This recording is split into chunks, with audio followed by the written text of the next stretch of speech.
So hello and welcome to my channel, all of you present here for the third part of the last lesson from the Flamingo. And we are reading this chapter, we are understanding this chapter, and I'm also explaining you in depthly. I'm giving you information on this chapter so that your answer writing becomes more easy in your board exams. Fine. So let's start the part 3 of the last lesson. And किसी को अगर नहीं पता कि part 1 और part 2 में क्या है, तो प्लीज़ आप जाके वो वीडियोस देखें, अपने सारे पार्ट्स को क्लियर कर लें. This is the last part of the last lesson and after that we will be moving to the next chapter of the Flamingo. ठीक है, तो चलिए स्टार्ट करते हैं. मैंने आपसे हमेशा ये बोला है स्टार्ट करने से पहले चैप्टर की एक्सप्लेनेशंस कि आप जो हैं क्या करेंगे, टेक्स्ट बुक्स को अपने साथ ज़रूर लेके बैठेंगे विद अ मार्कर, पेंसिल और pen, anything, so that you can mark the important keywords, important vocabulary, important sentences और डायलॉग्स बिटवीन द कैरेक्टर्स और the dialogues of the narrator. क्यों ज़रूरी है मार्क करना? क्योंकि ऐसे डायलॉग्स, ऐसी चीज़ें आपके एग्ज़ाम में आ सकती हैं. ठीक है, वोकैबुलरी आपको यूज़ करनी आनी चाहिए अपने आंसर्स में. That is why I am saying again again कि you have to keep your text books while taking this session, while taking this lecture. Okay, so let's start part 3. Okay, then यहाँ से हम start करेंगे. Then from one thing to another, M. Hamel went on to talk of a French language. ठीक है, saying that it was the most beautiful language in the world, the clearest, the most logical, that we must guard it among us and never forget it, because when a people are enslaved, as long as they hold fast to their language, it is as if they had the key to their prison. ठीक है, अब यहाँ पे M Hemal जो है बहुत important बात कर रहे हैं किसकी? फ्रेंच लैंग्वेज की. ओके, और वो क्या कह रहे हैं? फ्रेंच लैंग्वेज की इंपॉर्टेंस बता रहे हैं. किस तरह से बता रहे हैं? M Hamel shifts his discussion from general teaching to the importance of the French language. अब हमने इससे पहले वाले पार्ट में पढ़ा था, पार्ट 2 में, कि पहले वो जर्नल टीचिंग्स दे रहे थे क्लास में. जर्नल टीचिंग क्या दे रहे थे? ग्रामर के ऊपर, पार्टिसिपल के ऊपर. उन्होंने क्वेश्चन भी पूछा था, ठीक है, फ्रांस से, जो फ्रांस को नहीं आया था, और वो बहुत ज़्यादा रिग्रेट फील कर रहा था. क्यों फील कर रहा था? कि उसने पहले जो है एम एम एल क्लासेस नहीं ली, लेक्चर्स नहीं लिए, और एक वर्ड आया था प्रोक्रेस्टिनेशन. तो प्रोक्रेस्टिनेशन क्या होता है मैंने आपको वो भी समझाया था. तो वो जर्नल टीचिंग पहले चल रही थी क्लास में. ठीक है, एम अपने आप को भी बोल रहे थे कि हाँ मेरी भी गलती है, वो भी रिग्रेट कर रहे थे और अपनी गलती मान रहे थे, अपनी मिस्टेक मान रहे थे. क्या क्यों मान रहे थे? कि मैंने भी आप लोग स्टूडेंट से कह रहे थे, बच्चों से कह रहे थे कि मेरी भी गलती, कि मैंने आप लोगों को भी जो है आप लोगों का टाइम वेस्ट किया है. जैसे मैं बोलता था कि आप लोग मेरे जाके प्लांट्स को वाटर कर दें, या मैं छुट्टी पे चला जाता था जब मुझे हंटिंग के लिए जाना होता था. तो बहुत सारी बातें वो पहले डिस्कस कर रहे थे पार्ट 2 में. लेकिन पार्ट 3 में क्या हुआ? एकदम से डिस्कशन करते करते, वो जर्नल डिस्कशन करते करते, टीचिंग्स करते करते, एकदम से वो आ गए किस टॉपिक पे? फ्रेंच लैंग्वेज की इंपॉर्टेंस के ऊपर, है ना. To the importance of the French language. अब वो क्या कह रहे हैं फ्रेंच लैंग्वेज के बारे में? He describes French as beautiful. कैसी है फ्रेंच लैंग्वेज? ब्यूटीफुल है, क्लियर है एंड लॉजिकल है, शोइंग हिज डीप प्राइड. ठीक है, और क्या दिखा रहे हैं वो? कि अपनी लैंग्वेज के लिए उनको बहुत प्राउड फील होता है. ठीक है, एज अ फ्रेंच मैन, और अपनी लैंग्वेज के लिए एज अ फ्रेंच सीखना और सिखाना, बोलने के लिए, वो सारी बातें यहाँ पे अपने आप को अपनी बता रहे हैं, और फ्रेंच लैंग्वेज को भी बता रहे हैं कि क्यों इंपॉर्टेंट है फ्रेंच लैंग्वेज. ये आपको नोट करना है, बहुत इंपॉर्टेंट है आंसर राइटिंग के लिए भी. He emphasizes that language is a symbol of identity and freedom. अब लैंग्वेज किसका सिंबल होती है? आइडेंटिटी का. एक पर्सन की आइडेंटिटी को रिप्रेजेंट करती है, और उसकी फ्रीडम को, उसकी आज़ादी को, स्पेशली ड्यूरिंग फॉरेन रूल, जब कोई फॉरेन रूल हो. ठीक है, this reflect the theme of patriotism and cultural preservation. Fine, ये आपको ज़रूरी है, याद रखना है, लिखना भी है. क्या थीम रिफ्लेक्ट हो रही है? Reflects the theme of patriotism and cultural preservation. This is very important. Okay, moving to the next line now.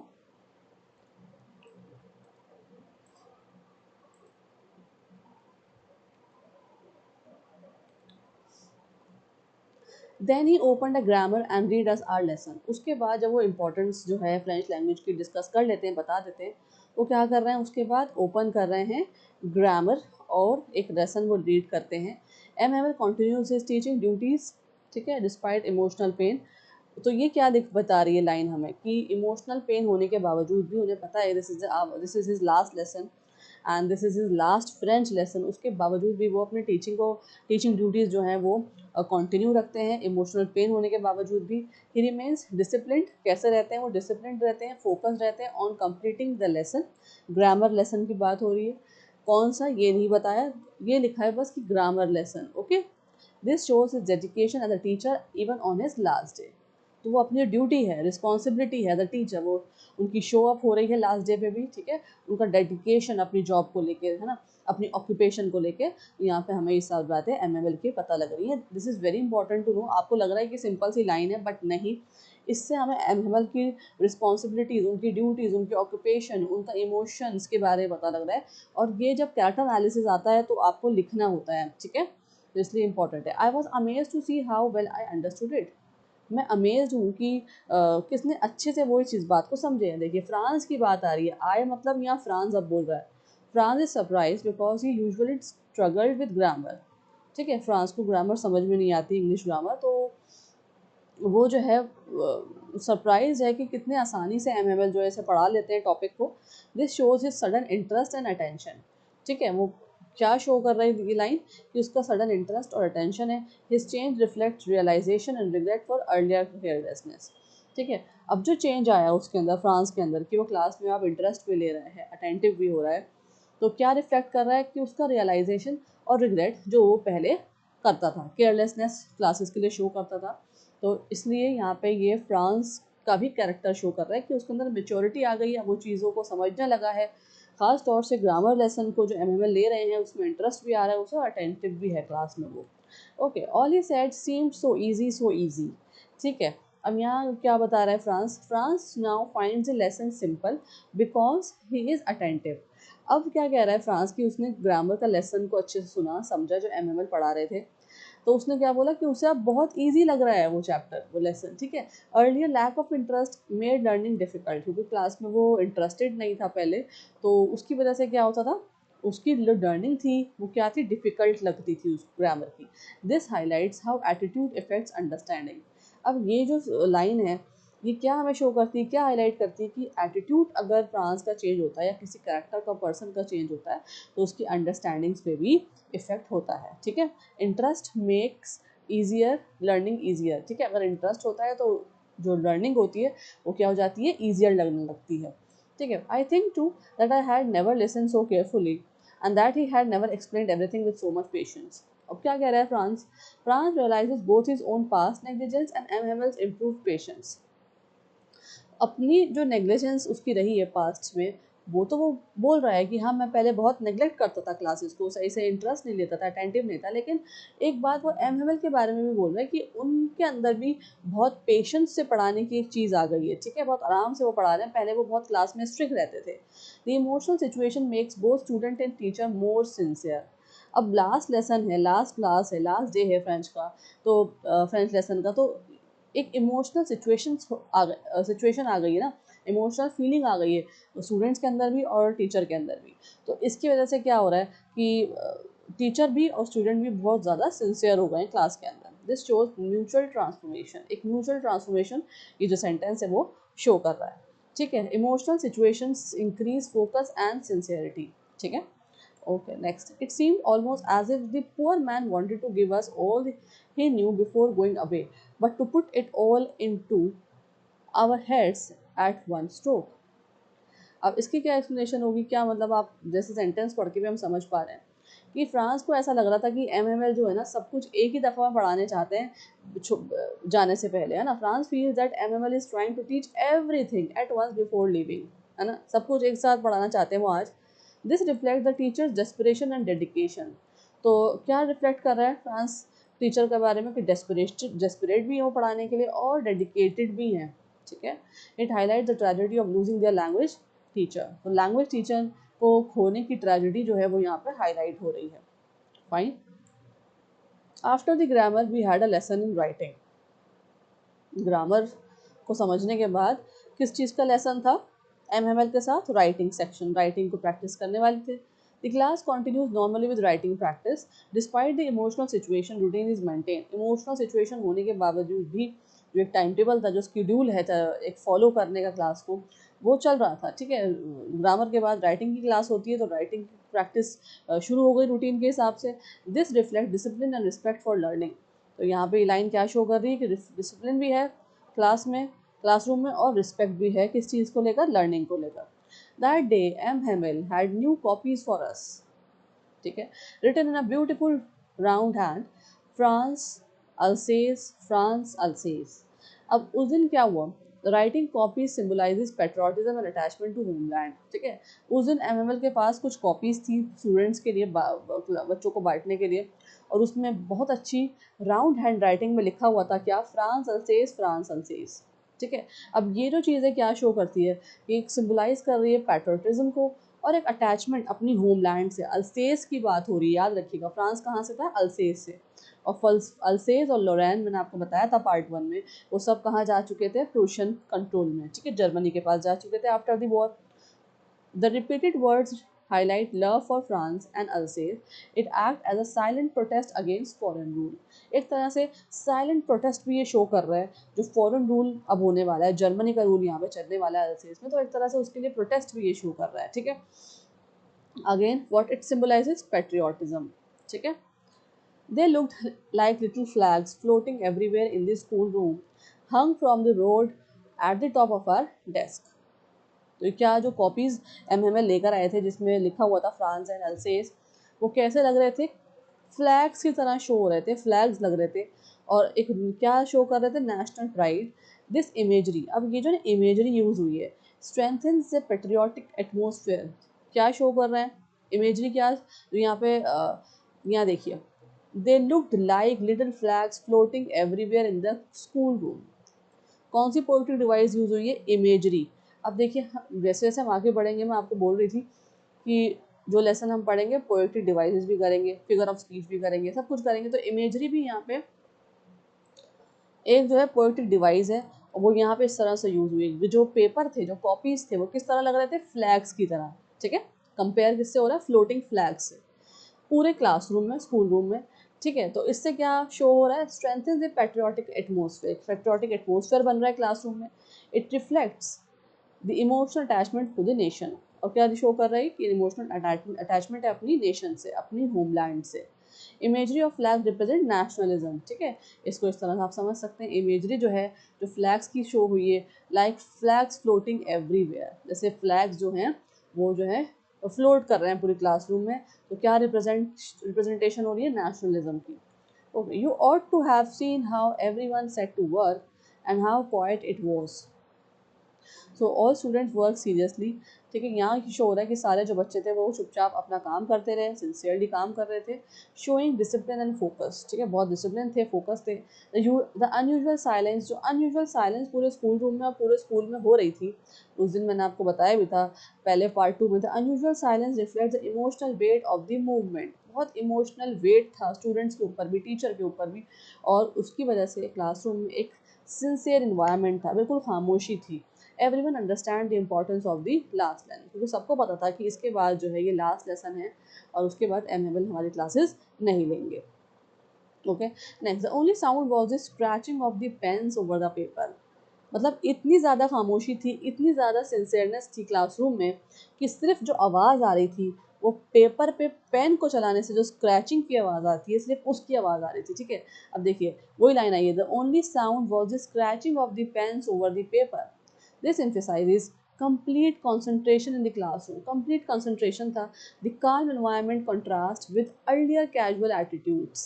जो आज का लास्ट लेसन वाले दिन का काम एनवायरनमेंट था, वो किससे कंट्रास्ट किया जा रहा था उसको, जो पहले कैजुअल एनवायरनमेंट एटीट्यूड्स बच्चों के और टीचर के पहले क्लासरूम में और स्कूल में होते थे।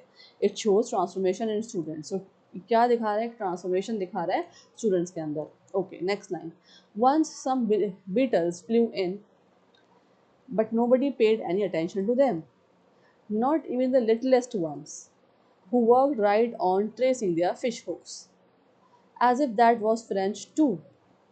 अब देखिए कितने यहाँ पे राइटर ने बताया है, कितने अच्छे से कंपेयर किया है कि जब पहले क्या होता था,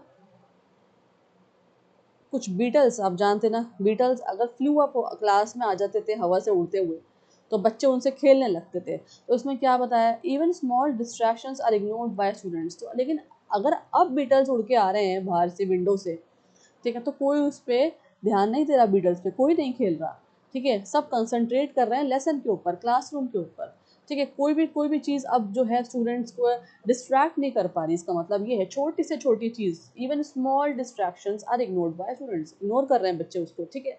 द यंगेस्ट चिल्ड्रन, जो सबसे छोटे हैं क्लास में, ऑल्सो स्टेट फोकस्ड, वो भी फोकस्ड है, showing seriousness. This highlights the importance of the movement, उस मूवमेंट की इम्पोर्टेंस बताई जा रही है, कितनी इंपॉर्टेंस है उस मूवमेंट की। On the roof the pigeons cooed very low and I thought to myself, will they make them sing in German even the pigeons. अब फ्रांस कितनी अच्छी बात कह रहे हैं, फ्रांस कह रहा है कि भाई सार्कास्टिकली क्वेश्चन कर रहा है वो, क्या क्वेश्चन कर रहा है, whether even pigeons will be force to change language. क्योंकि ऊपर जो है रूफ है जो है क्लासरूम की, वहाँ पे पिजन्स जो हैं वो बोल रहे हैं, कूक्ड, कूक यहाँ पे आवाज़ आई ना पिजन्स की, जैसे पिजन्स बोलते हैं, है ना, हम सबको पता। तो कम आवाज़ में, वेरी लो वॉइस में जो पिजन्स जो है वो बोल रहे हैं। अब फ्रांस सार्कास्टिकली क्वेश्चंस कर रहा है, जर्मन्स हैं जो प्रूशियंस हैं, क्या इनको भी लैंग्वेज बदलने को बोलेंगे पिजन्स को, क्या ये भी जो कूक्ड जो आवाज़ निकाल रहे हैं ये भी जर्मन में निकालेंगे, तो ना, तो वो सार्कास्टिकली बोल रहा है, ठीक है, पिजन्स की आवाज़ को लेकर कंपेयर कर रहा है। This shows resentment towards the प्रूशियंस। अब रिजेंटमेंट मतलब क्या है, उसका जो एंगर है, फ्रांस का गुस्सा है ना, जो उसको फोर्सफुली जो वहाँ के लोगों को बोला जा रहा है कि अब फ्रेंच नहीं पढ़ाई जाएगी और फ्रेंच को बैन कर दिया जाएगा, अब जर्मन आएगी एज ए लैंग्वेज, तो उसे गुस्सा आ रहा है और वो सार्कास्टिकली पिजन्स पे कंपैरिजन करके यह सवाल कर रहा है, ठीक है। तो it reflect the emotional impact of linguistic operation. तो एक तरह से ऑपरेशन है ना, फोर्सफुली ये उन पे डाला जा रही है लैंग्वेज की, आपको अब जो है फ्रेंच छोड़ के जर्मन ही सीखनी पड़ेगी। तो इमोशनल इम्पैक्ट जो है वहाँ के लोगों का कि लिंग्विस्टिक ऑपरेशन पे, ठीक है, फोर्सफुली जो है वहाँ की ऑपरेशन जो है वहाँ पे जो पोजिशंस का होल्ड हो गया है, तो वो फोर्सफुली ये बैन कर रहे हैं लैंग्वेज, ये चीज़ वो शो कर रही है, ठीक है। इम्पैक्ट कैसा है बच्चों के ऊपर, इम्पैक्ट कैसा है टीचर्स के ऊपर, विलेजर्स के ऊपर। लैंग्वेज इम्पोजिशन, लैंग्वेज को इम्पोज किया जा रहा है, creates emotional resistance, emotional resistance भी क्या हो रहा है वहाँ पे लोगों के अंदर आ रहा है, ठीक है ना, रिजेंटमेंट आ रहा है, गुस्सा आ रहा है, वो नहीं करना चाहते लेकिन उनको ज़बरदस्ती कराया जाएगा आफ्टर द वॉर, ठीक है। तो ये सब यहाँ पे हमें पता लग रहा है। Whenever I looked up from my writing I saw M Hamel sitting motionless in his chair. अब क्या बता रहे हैं फ्रांस की, जब भी वो राइटिंग क्लास हो रही है, राइटिंग प्रैक्टिस चल रही है, जब भी वो राइटिंग के बाद एकदम से डेस्क के ऊपर से फ्रांस जो सामने की तरफ देख रहा है जहाँ पे एम एम एल बैठे हुए हैं, तो एम एम एल कैसे बैठे हुए हैं, मोशनलेस, है ना, बिल्कुल मोशनलेस बैठे हुए हैं, ठीक है, in the chair and gazing first at one thing, और एक ही चीज़ को देखे जा रहे हैं जैसे किसी सोच में हो, देन एट अनदर, उसके बाद किसी और चीज़ को देखते हैं, सोचते हैं, as he wanted to fix his mind, ऐसा लग रहा है जैसे वो अपने माइंड को बना रहे हो, फिक्स कब कर रहे हो, just how everything looked in that little school classroom. तो यहाँ पता लग रहा है हमें कि एम एम एल जो है वो बहुत साइलेंटली ऑब्जर्व कर रहे हैं क्लासरूम को, क्योंकि वो एक लास्ट क्लास है उनकी, trying to remember it forever, ताकि वो उसे हमेशा याद रख सकें अपने दिल में, अपने ब्रेन के अंदर, अपनी मेमोरी के अंदर। This shows his emotional attachment. तो क्या शो कर रहे हैं एम एम एल जो है, अपनी इमोशनल अटैचमेंट शो कर रहे हैं क्लासरूम को लेके, स्टूडेंट्स को लेके। It reflects the pain of leaving his life work है, उनकी ज़िंदगी भर का काम है ना, तो as a language linguistic teacher रहे हैं वो, तो जो पेन है उनके अंदर वो बहुत ज़्यादा है, तो वो ये लाइंस जो है वो शो कर रही है, reflect the pain of leaving his life's work, ठीक है। तो M M L is emotionally attach to his classroom. These are very important lines. Mark them. Moving forward, let's see.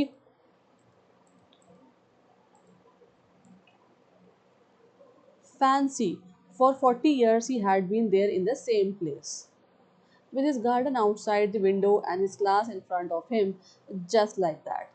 अब क्या पता लग रहा है हमें इस लाइन से, this highlight M Hamel's long dedication as a teacher, ठीक है, उनका लॉन्ग डेडिकेशन रहा है एज अ टीचर, कितने साल का, 40 years का, ठीक है। He is teaching French from 40 years. His entire life is connected to this place. उनकी जो entire life है वो connected है इसी जगह से. It makes his departure even more painful. इसलिए जो है उनका departure जो है बहुत ज़्यादा painful है, ठीक है। Only the desk and benches had been worn smooth. The walnut trees in the garden were taller, and the hopvine that he had planted himself twined about the window to the roof. तो ये बता रहा है कि इतने सालों के अंदर उन्होंने क्या क्या ऑब्जर्व किया और क्या क्या हुआ। Time has passed shown through physical changes in surroundings. कैसे पता लग रहा है? तो फिजिकल चेंजेस सराउंडिंग्स में हो गई है क्लासरूम के वो। जैसे कि क्या हुआ है, जो वॉलनट ट्री है वो बहुत बड़ा हो गया है, ठीक है। जो डेस्क और बेंचेस हैं वो स्मूथ हो गई हैं, ठीक है। दीज और क्या है, जो हॉप वाइन उन्होंने जो खुद जो उसका प्लांट किया था हॉप वाइन को, वो भी बड़ा हो गया और विंडोज से अब रूफ तक पहुंच रहा है, ठीक है। These details reflect memories and growth. क्या बता रही है डिटेल्स? मेमोरीज और ग्रोथ की निशानी है। It adds emotional depth in this departure, ठीक है। Okay, how it must have broken his heart to leave it all, poor man, to hear his sister moving about in the room above packing his trunks. अब क्या पता लग रहा है यहाँ पे, Franz imagines MML emotional pain, बहुत ज़्यादा इमोशनल पेन जो है फ्रांस देख पा रहे हैं एमएमएल के अंदर। The packing indicates final departure, जो उनकी सिस्टर है वो क्या कर रही हैं, पैकिंग कर रही हैं ट्रंक्स के अंदर। It show sympathy and emotional connection, ठीक है। तो यहाँ पे एक वर्ड ये जो आया है, तो ये जो यहाँ पे एक चीज़ आई, लाइन आई है यहाँ पे मैं, to hear his sister moving about in the room above packing his trunks. तो उनकी जो सिस्टर है एमएमएल की, क्या कर रही है, ट्रंक्स के अंदर सामान डाल रही हैं, पैकअप कर रही हैं, ताकि वो फाइनल डिपार्चर ले सकें, जा सकें यहाँ से। इमोशनल पेन ये लाइन्स शो कर रही हैं। नेक्स्ट लाइन पे आते हैं, for they must leave the country next day, क्योंकि उनको कंट्री जो है वो लीव कर देनी है नेक्स्ट डे, ठीक है। अर्जेंसी ऑफ लीविंग, ठीक है। It reflects the harsh reality under foreign rule, the situation is unavoidable, fine, okay. But he had the courage to hear every lesson to the very last, लेकिन उन्होंने last तक हर lesson को समझा और सुना। Despite emotional pain होने के बावजूद भी, डिपार्चर्स होने के बावजूद भी, कंट्री को लीव करना है नेक्स्ट डे, उसके बाद भी एमएमएल कंटिन्यू टीचिंग ब्रेवली, वो पढ़ाते रहे कैसे, ब्रेवली, ठीक है। ये ब्रेवरी जो है एडजेक्टिव उनके लिए यूज़ करेंगे आप जब आप कैरेक्टर एनालिसिस करेंगे या आंसर लिखेंगे। This shows discipline and dedication, he fulfils his duty till the end, okay. After the writing we had a lesson in history, grammar practice हुई, राइटिंग हुई, उसके बाद किसका लेसन था, हिस्ट्री का। And then the babies chanted their ba be B बो बू, ठीक है। तो यहाँ पे क्या बता रहे हैं कि the class continues with normal lesson से क्लास कॉन्टिन्यू हुई रही। जो हिस्ट्री का लेसन था, हिस्ट्री पढ़नी थी, उसके बाद एमएमएल ने हिस्ट्री भी पढ़ाई। लेकिन जो छोटे बच्चे थे जो सिंसियरली पार्टिसिपेट कर रहे थे वो चैंट करने लगे, ठीक है। उनकी यहाँ पे चैंटिंग के वर्ड्स भी यूज़ करें नरेटर ने। This shows unity and seriousness, ठीक है। Down there at the back of the room, old Hauser had put on his spectacles and holding his primer in both hands, spelled the letters with them. तो old होसर जो पीछे बैठे हुए सारे visitors जो मैंने आपको पहले बताया था, उसमें से जो ओल्ड होसर्स थे represent common people regretting lost opportunities. वो बस रिग्रेट कर रहे थे कि उन्होंने पहले क्लासेस ले ली, पहले एजुकेशन को नहीं समझा, ठीक है। इस चीज़ का उनको रिग्रेट था। उसके बाद he tries to learn seriously, लेकिन वो उनके हाथ में जो प्राइमर और बोथ हैंड्स में, वो उन्होंने क्या करा, वर्ड्स को स्पेल करना शुरू करा, लिखना शुरू करा। तो ये क्या शो कर रहा है कि वो भी कोशिश कर रहे थे लर्न करने के लिए सीरियसली चैप्टर्स को, जो हिस्ट्री को जो एमएमएल पढ़ा रहे थे। दिस शोज लेट रियलाइजेशन, तो ये क्या शो कर रहा है कि लेट रियलाइजेशन हो रहा है, ठीक है। Hauser represent regret and realization. You could see that he, too, was trying. His voice trembled with emotion, and it was so funny to hear him that we all wanted to laugh and cry. अब इसका क्या मतलब है, Hauser जो हैं वो emotional हो गए थे, इमोशनल स्टेट जो है उनकी वो रोने लगे थे। उससे क्या पता लग रहा है, रिफ्लेक्ट कर रहा है कि उनको डीप सॉरो, मतलब बहुत अंदर तक क्या है, सॉरो फील हो रहा है, ठीक है। The mixed reaction shows emotional complexity, it highlights the seriousness of the situation, ठीक है।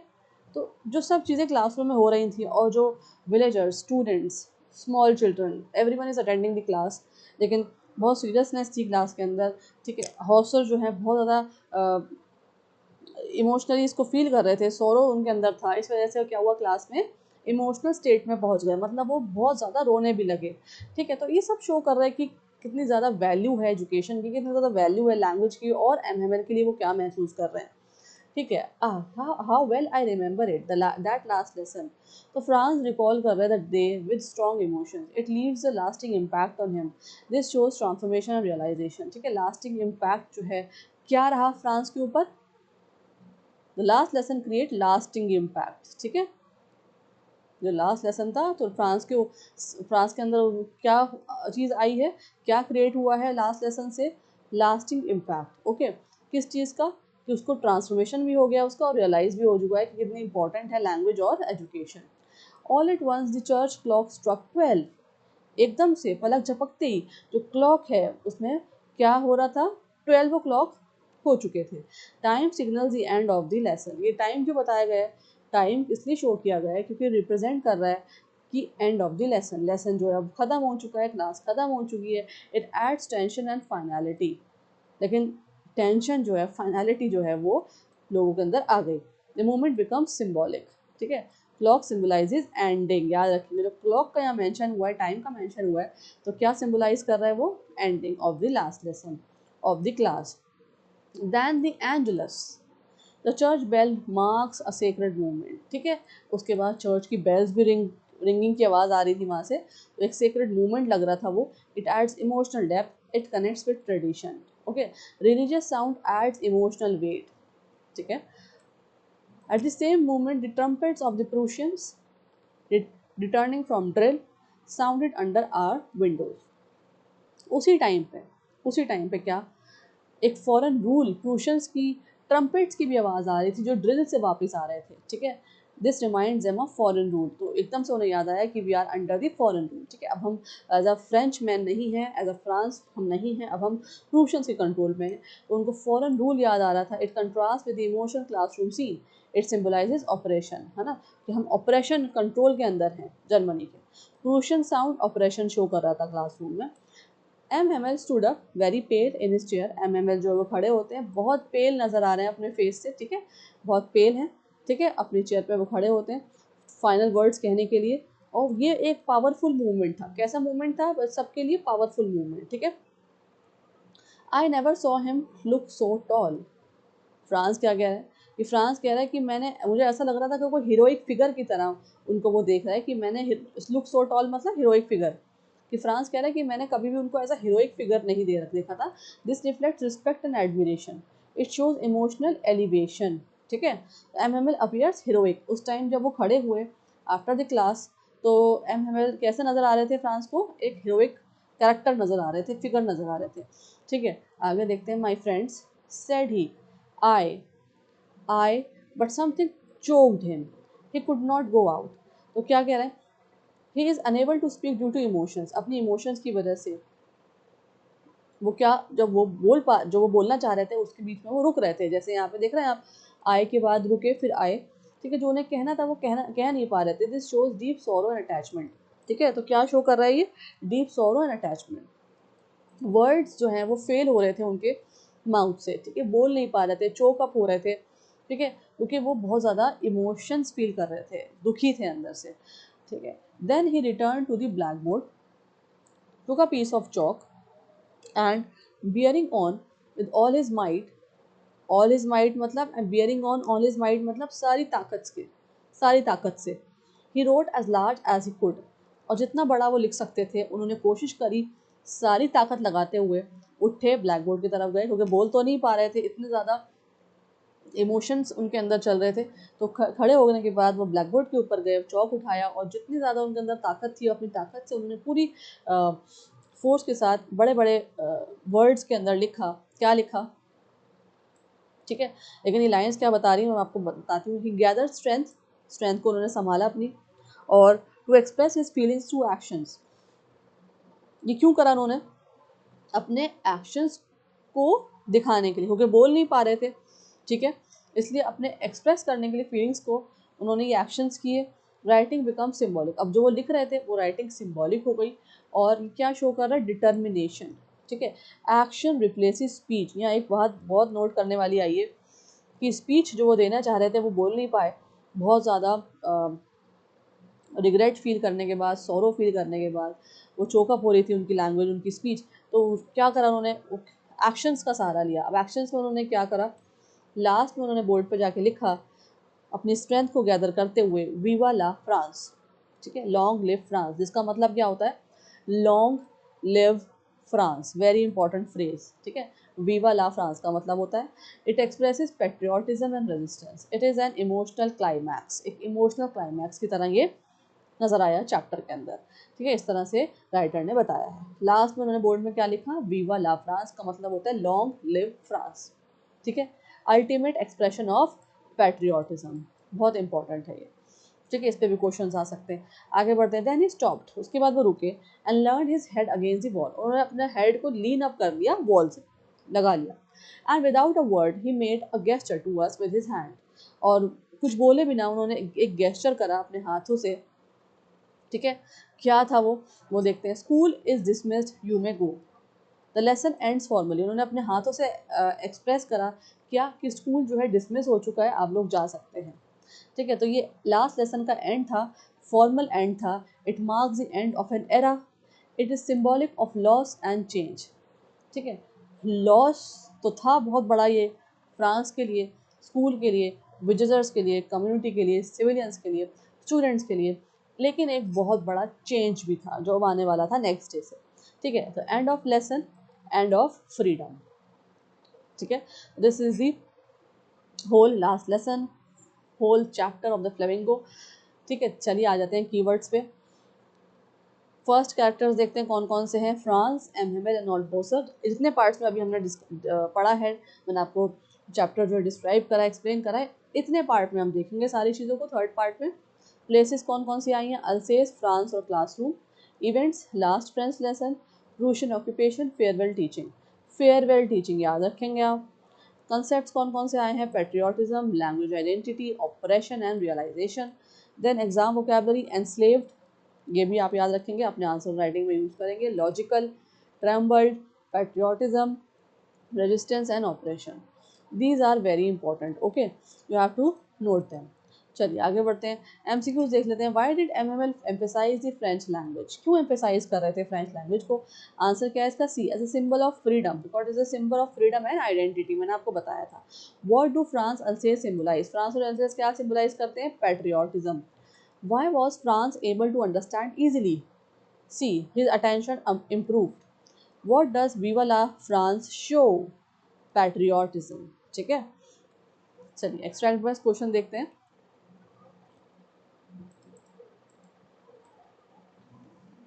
What does key to their prison mean? Language gives hope and identity even in slavery. Why is MML silent at the end? He is overwhelmed with emotions. PYQ है last वाला, ये देखिए previous question. What is the significance of vive la France, मैंने कहा था ना ये phrase आपको आ सकता है, या इसके ऊपर किसी तरह का भी क्वेश्चन आ सकता है, long answer, short answer, extract base, कुछ भी आ सकता है। It expresses short strong patriotism and resistance. चलें शॉर्ट आंसर्स देख लेते हैं। Why did France feel regret, क्यों रिग्रेट फील कर रहा था, वो आपको यहाँ पे रीड आउट करना है, देखें आप, आंसर राइटिंग करें, प्रैक्टिस करें। How did MML show dedication,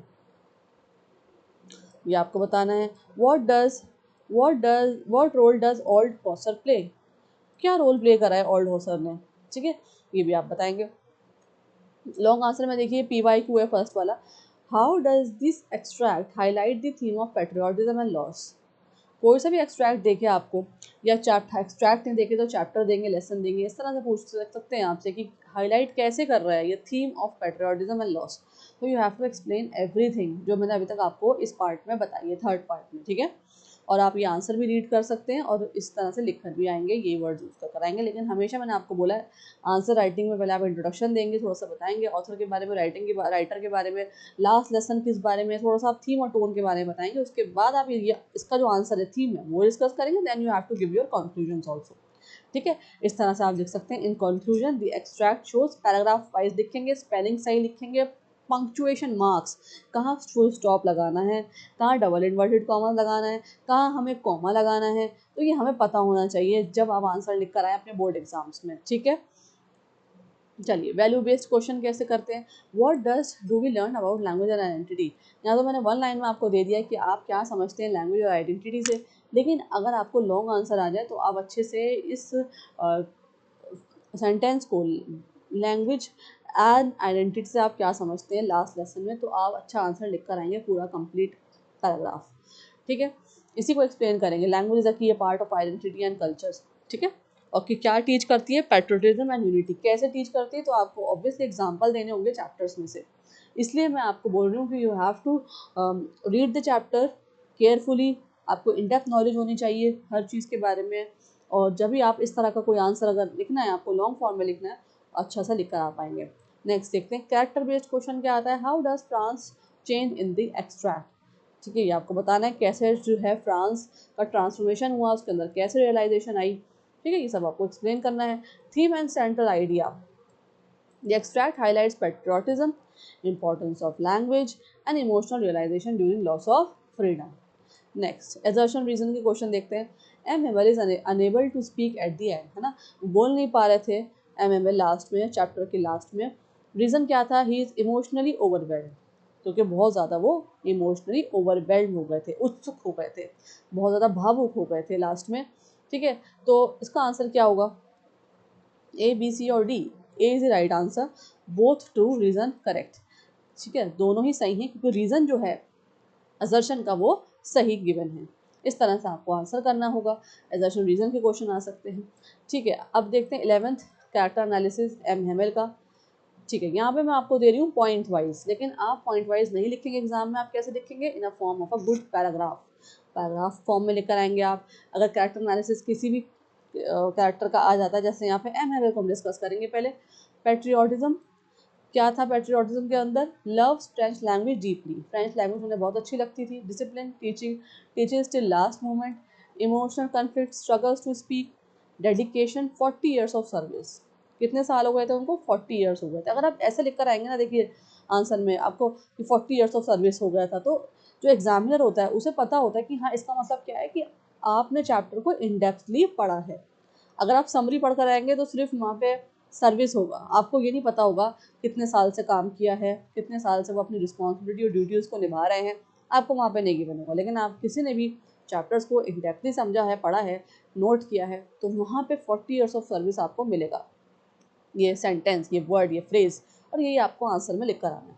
ठीक है, तो ओवरऑल क्या हुआ है, एम एम एल का कैरेक्टर एनालिसिस क्या निकला है, represent ideal teacher with strong patriotism. Next है फ्रांस के बारे में, रिग्रेट कैसे, did not study earlier, realization, understand importance, transformation कैसे हुआ, बिकम्स अटेंटिव, इमोशनल कन्फ्लिक्ट मतलब फील्स गिल्टी। ओवरऑल क्या हुआ, shows growth from careless to responsible. You have to make the paragraph right, you don't have to write in points in board exam. अब देखते हैं old hostel का character भी देख सकते हैं। रिग्रेट कब हुआ, जब उन्होंने एजुकेशन अपनी मिस करी। रियलाइजेशन कब हुआ, जब उन्होंने लर्न करना स्टार्ट करा लास्ट लेसन में, लास्ट क्लास में। इमोशंस राइज ड्यूरिंग लेसन, याद है मैंने अभी आपको बताया कि वो रो पड़े थे क्लास में, रोना आ गया था उनको, किस वजह से आ गया था, वो लास्ट क्लास थी और उनको रियलाइज़ भी हुआ कि फ्रेंच कितनी इंपॉर्टेंट है, और उन्होंने अपने टाइम के साथ एजुकेशन नहीं ली। पेट्रियोटिज्म क्या, respect the language. Okay, so overall देख सकते हैं symbol of common people's awakening, सिर्फ सिंबल है कि कॉमन पीपल जो है, कॉमन विलेजर्स थे, वो अवेकन अप हो रहा है। अवेकन अप किससे हो रहा है, एजुकेशन से। उन्हें अब पता लग रहा है कि एजुकेशन कितनी इंपॉर्टेंट है, उनको टाइमली लेनी चाहिए थी। एक बार और रिवाइज कर लेते हैं इस पूरे ट्रैक को, इस पूरे पार्ट को। The last lesson highlights patriotism, ऐसे ही आप लिख कर आएंगे। और ये लाइन जो है ना आपकी, जो वन लाइन रिवीजन लाइन है, ये अपने कन्फ्यूजन में यूज़ कर सकते हैं, अपने आंसर में बहुत इंपॉर्टेंट है। द लास्ट लेसन क्या हाईलाइट करता है, patriotism, regret and the power of language as a symbol of identity and freedom. या तो आप इसको इंट्रो में लिखेंगे या आप इसको लास्ट में लिखेंगे, इससे बहुत अच्छा इम्पैक्ट पड़ता है एग्जामिनर पे कि हाँ, आपको आपने छोटे से जिस्ट दे दी पूरे चैप्टर की, तो इसका मतलब ये कि हाँ, आपको अच्छे से चैप्टर पता है, नॉलेज है आपको चैप्टर की, ऑथर की, राइटर की और लेसन की। ठीक है, so this is the whole analysis, whole explanation of the last lesson. ठीक है, लास्ट लेसन हमारे यहाँ पे कंप्लीट हो चुका है, जो फर्स्ट चैप्टर है फ्लेमिंगो का। जिसने नहीं देखा है पार्ट 1 और पार्ट 2, वो भी जाके देखें, कंप्लीट करें, इस पूरे लेसन को अच्छे से समझें, ताकि आंसर राइटिंग में, कैरेक्टर एनालिसिस में, असर्शन रीजन वाले क्वेश्चंस में, जो भी आपके क्वेश्चंस आए, जिस तरह से भी आए, आपको आंसर राइटिंग प्रॉपरली आती हो करनी है। आपके पास बहुत सारी इन्फॉर्मेशन हो लिखने के लिए, अगर आपको पता ही नहीं होगा तो आप लिख कर भी क्या आएंगे। सो लिखने के लिए भी need knowledge, we need information, है ना, तो इसलिए आपको चैप्टर अच्छे से आने चाहिए, स्टोरी का पता होना चाहिए। Summaries will not work, that is why I'm saying you have to watch the whole lesson, listen to the whole explanation. So thank you for watching, I will be meeting you in the next video. All the new students who are participating, who are watching, who are taking my classes, kindly subscribe, like and share, share करें अपने friends के साथ, classmate के साथ, because this is very important. सबको ही board exam देने हैं class 12 में, जितने भी स्टूडेंट्स हैं इस बार। और अच्छे से पढ़िए, आंसर राइटिंग की प्रैक्टिस करिए, बेल बटन को प्रेस कर दीजिए ताकि जो है आपको अपडेट्स मेरे चैनल की तरफ से मिल सकें। So enjoy your evening as well, enjoy your day. अच्छे से पढ़ें, रिवाइज करें और सब्जेक्ट्स को भी देखें। ठीक है, I will meeting in the next video. So thank you for watching.